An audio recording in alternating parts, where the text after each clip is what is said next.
The beloved international Booker Shortlist author Yoko Ogawa has done it again with Mina's Matchbox, a book whose brilliance will warm you with its heat but never blind you with its unbearable intensity. An incredibly astute, melancholic novel, a piece on childhood and lost impressions. This exploration of one wealthy Japanese family's buried secrets is touched with the magic of our long-lost childhood. A poignant story full of subtle radiance and glow, delving into the life of 12-year-old Tomoko, who is sent off from Tokyo by her mother to go live with her aunt in Ashiya, a coastal town where they live in a home unlike anything that Tomoko and her working-class background has ever known. In Ashiya, they live in a gorgeous house, in a mansion in fact, with her foreign husband, the president of a popular soft drinks company in Japan, 17 rooms, lavishly furnished, wealth, opulence,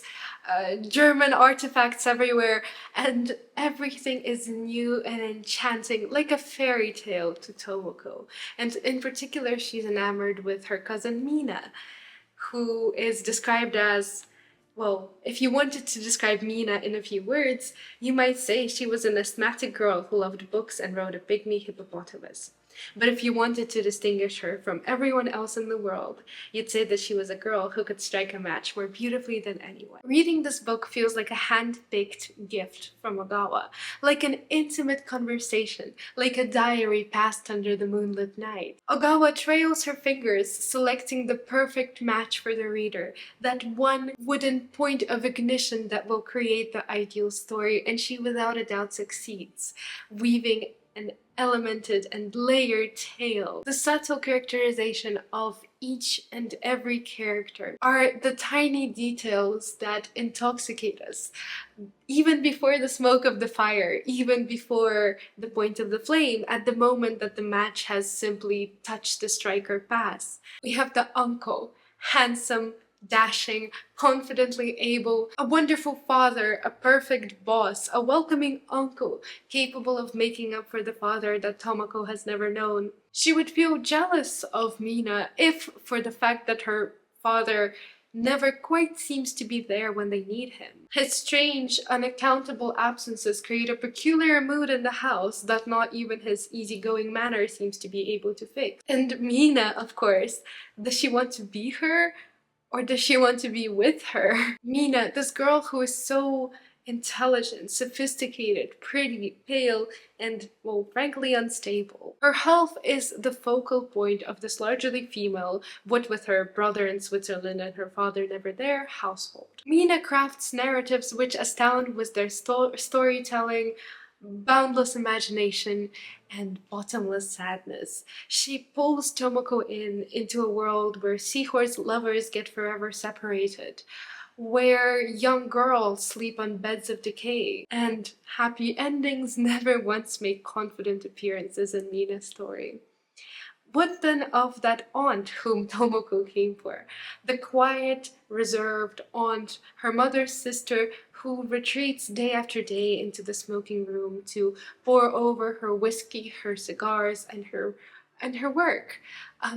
Her work which she makes for herself. She goes endlessly through brochures, newspapers, leaflets, magazines, and looks for typos the way that one would look for jewels.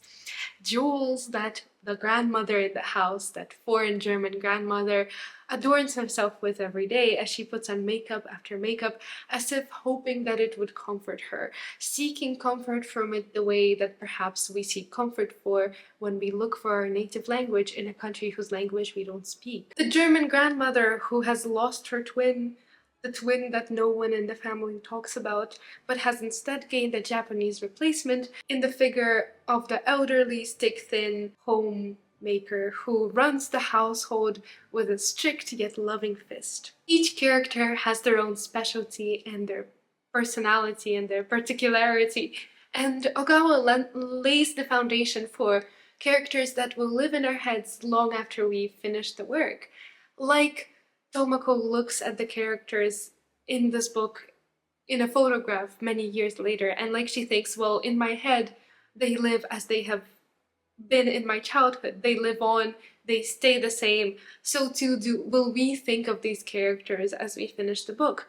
For us, their unique voices, their distinct touches that make them who we are so incredibly powerful that for us too they live on almost as if in memory. They are all their distinct people on whom we lovingly look at.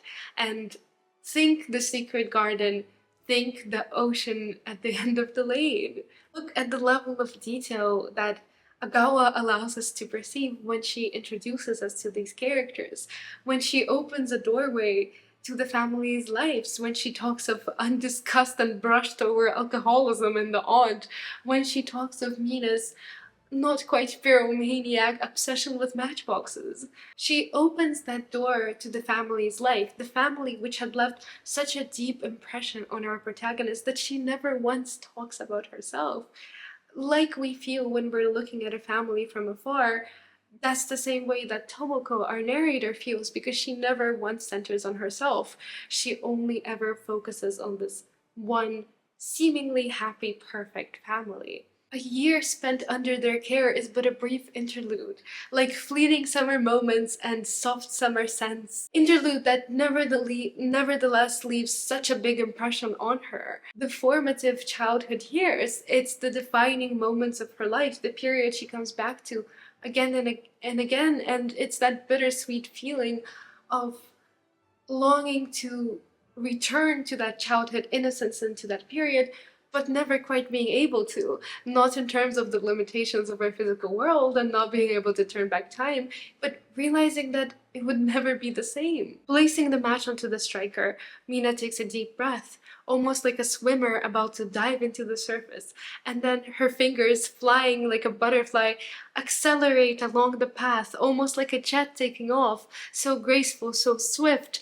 And likewise, we have all those elements for a great story lined up right before it completely unfolds, right before that flame erupts. It is not only the magic of the characters, it's also the atmosphere and the plot and the premise. It's the darkness gathering beneath the surface. We perch precariously at the edge, looking at this picture of this perfect family, frozen in time, teetering on the edge, right about to collapse, watching as they hang caught in that moment, in that flawless jump right before they hit the water of ruin and disillusionment. What starts as a glamorous story of wealth and love ends up in dysfunction and disarray. Seeing it unfold is like the feeling of watching a plane fly or make a landing with bated breath, knowing that one engine is not working. This is exquisitely constructed, meticulously thought out. Every element is carefully arranged to where it needs to be. Everything is balanced perfectly with not only the people but the setting. The setting, this house built by a grandfather who's long dead but his legacy lives on, except does his legacy live on? The grandfather who built this Western-style mansion for his German wife, who built a zoo for his son, a zoo filled with the most expensive imported animals, from Taiwanese monkeys to peacocks to the pygmy hippo that survives and lives on, the lone survivor of a zoo that tragically ended and closed soon after World War II, the pygmy hippo that Mina rides to school every single day in a fascinating display of, I don't even know how to describe it. What's it like to see a girl, an asthmatic girl, ride a hippo to school in the 70s, in the 80s, in Japan, in a coastal town? That pygmy hippo who alone lives on from the zoo that met a tragic demise, from the verdant garden that we see, right beneath it lay buried and long forgotten, long dead, innocent animals. We see then that something dark, that shark is right beneath the water, lurking to catch us out, lurking to grab its prey. And behind that well-stocked fridge, behind those picture-perfect decorated rooms, behind the not a single speck of dust, lies something sinister and forgotten, lies irresponsibly treated animals, forgotten people who ought not to have been forgotten, the uncle's mysterious absences, and any number of problems that the family doesn't wish to confront, and Tomoko, who comes into and steps into this fairy tale is still quite too young to understand. The family works hard to keep up those appearances, and for young Tomoko, that fairy tale, that beautiful, breathtaking story of a loving and wealthy family, only comes crumbling down as time passes, as she grows up. And for who is that not familiar? For who is that not relatable? As we only see that the people we love and admire are not superheroes as we age. They cease to become superheroes and the most able and the most wonderful people in our life, and we see them slowly become human, and humans who make mistakes at that. Amidst all this microcosm of imminent disillusionment, behind the facade of this house and behind the personality of the characters, we see the social element of the setting. Japan's uneasy, turbulent, if you will, age. Women almost never leave the house. This female household almost never leaves. It is only the uncle and the men who seem to leave and live a life outside. No, instead the women inhabit an almost exclusively fictional world. They live vicariously through novels, and this gradually leaves poor Tomoko alienated, as she herself is far more grounded and has more contact with the outer world. She's grounded somewhere else, and growing up working class, she has that foundation for reality, and so the fairy tale almost never falls apart, except the world catches up.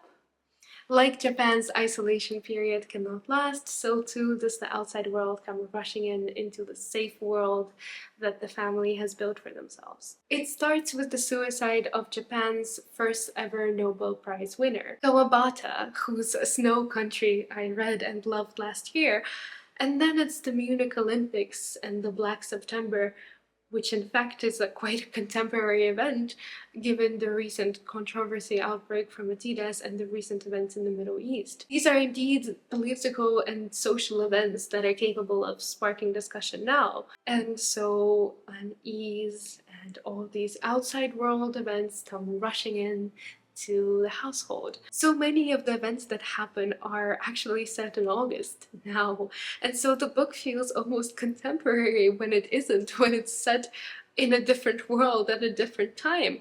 And I suppose it feels like boundaries, like very real fences that are transparent but are still nonetheless there. I suppose it's what Tomoko feels, and the more that the outside world comes in, the less perfect the world of the house seems, the more that facade comes crumbling down. Ogawa links to cultural moments. She connects to specific generations.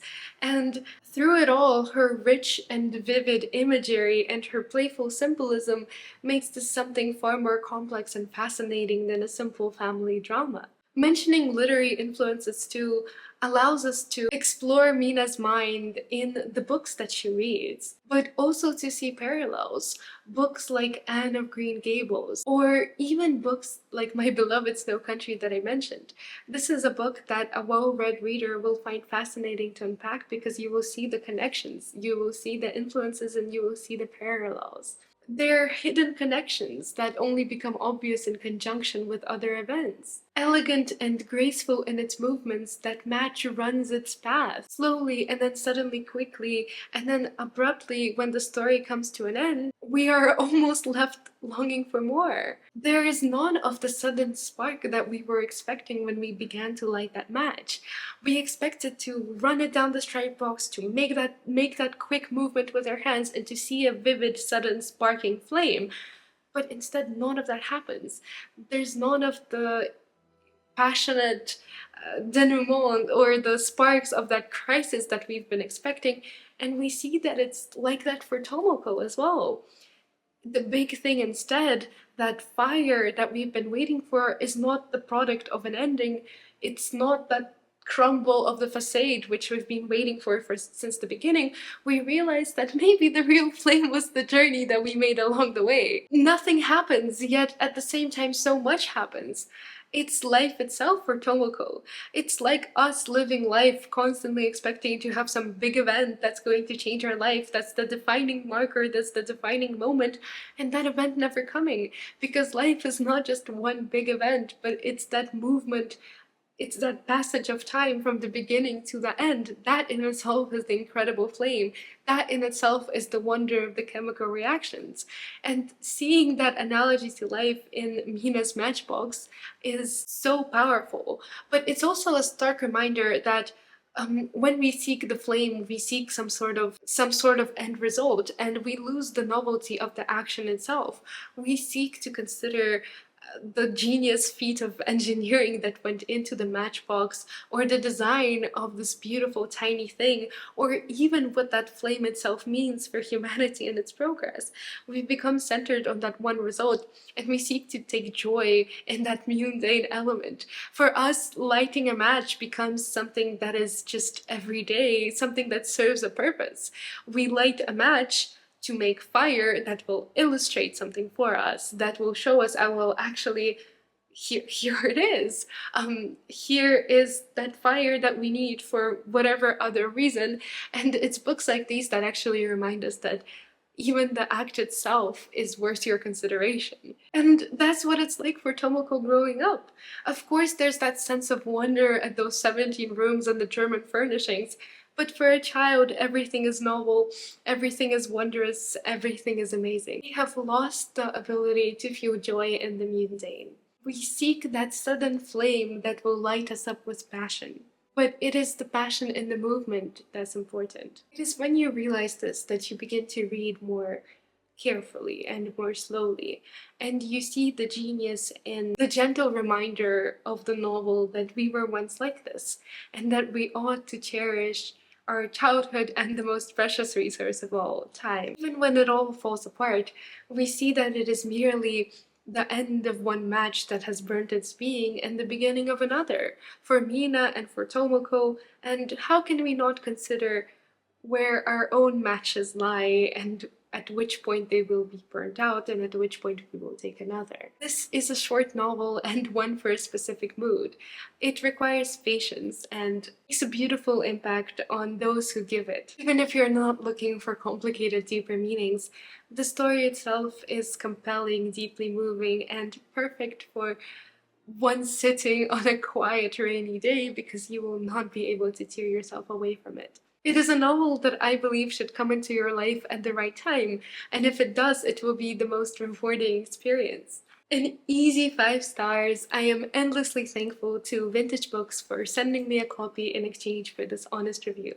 From the bottom of my heart, thank you, because I so thoroughly enjoyed it. It has become one of my favorite books so far this year, and honestly, I loved it even more than The Memory Police, and I really enjoyed The Memory Police, so if you're interested, do check out my Instagram review. It's hard to know what else to say other than it comes out August 15th, that's in 11 days. And if this sounds like something that you would enjoy, then I urge you to run to the bookshop and grab it off the shelves before it's sold out. And, well, honestly, look at the highlights that I've taken. These are moments of startling intensity and wonderful, wonderful moments that I loved and that this book is filled with. So thank you so much for watching my review. Please let me know what you think of the book once it's out to the public. And once again, I'm so thankful for this early review copy. Thank you so much for watching this video, and I'll see you next week.